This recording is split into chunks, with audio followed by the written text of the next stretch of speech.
আল্লাহ তাআলা রব্বুল আলামিন হুকুম করেছেন, তো আল্লাহর হুকুমের সামনে নিজের সন্তানকে কোরবানি করে দিয়েছেন, নিজেকে সমর্পিত করেছেন।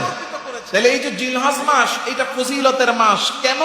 কারণ এই মাস হলো নিজেকে সমর্পিত করে দেওয়ার মাস। নিজেকে সমর্পণ করতে হবে কার কাছে? ঠিক যেমন ভাবে ইব্রাহিম আলাইহিস সালাম আল্লাহর কাছে নিজেকে সমর্পণ করেছেন। আল্লাহ তাআলা রব্বুল আলামিন বলেছেন, ইব্রাহিম তুমি কি করো? সমর্পিত হও। ইয ক্বালা লাহু রাব্বুহু আসলিম, ইব্রাহিম আলাইহিস সালাতু ওয়াস সালামকে বলা হলো, ইব্রাহিম তুমি আত্মসমর্পিত হও, সমর্পণ করো। যখন আল্লাহর পক্ষ থেকে বলা হলো সমর্পিত হও, ক্বালা আসলামতু লিরাব্বিল আলামিন।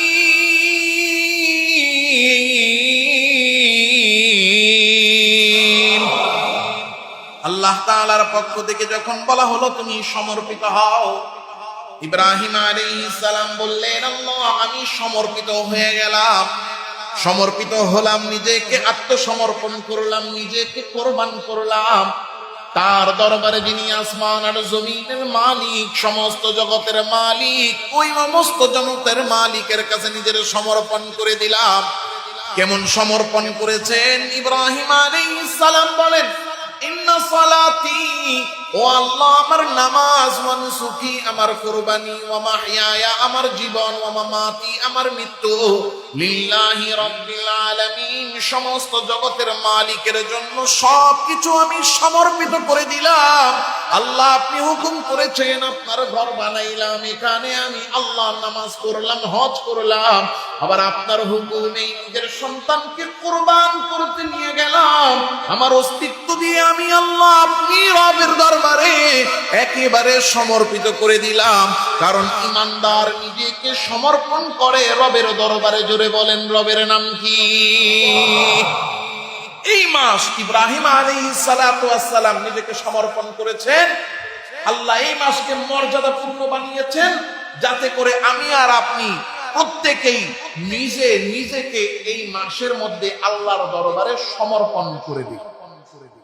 আল্লাহর দরবারে নিজেকে সমর্পণ করার মাস হলো জিলহজ।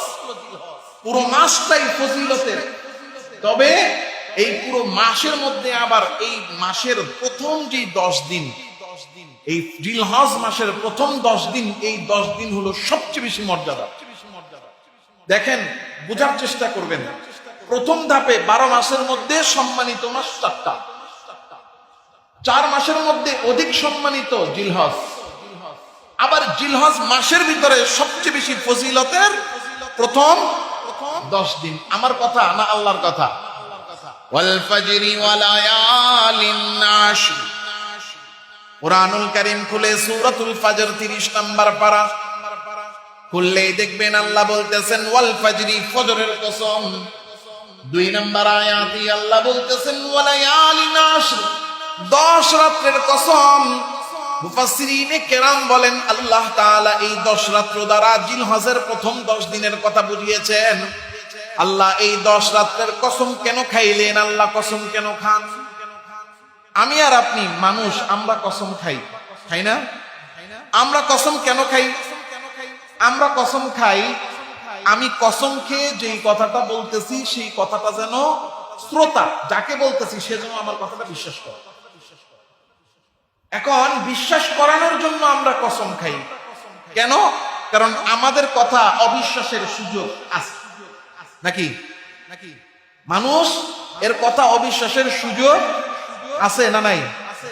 কারণ মানুষ সত্য বলে, মিথ্যাও বলে। আমার কথাটা মিথ্যা না, আমার কথাটা সত্য, এটা প্রমাণ করার জন্য, আমার কথাটা শ্রোতার কাছে বিশ্বাসযোগ্য করার জন্য মানুষ কসম খায়। এখন বলেন তো, আল্লাহ কোরআনে কারীমে কসম খাইলেন, তাহলে তো আল্লাহ তাআলাও মিথ্যা কথা বলতে পারেন? আল্লাহ তাআলা রব্বুল আলামিনের কথা মিথ্যা হতে পারে? আল্লাহ তাআলার কথা চির সত্য। ওয়ামান আস্তাকু মিনাল্লাহি কিলা ওয়ামান আস্তাকু মিনাল্লাহি হাদিসা। আল্লাহ তাআলার চেয়ে বড় সত্যবাদী, আল্লাহর চেয়ে সত্য কথা আর কারো?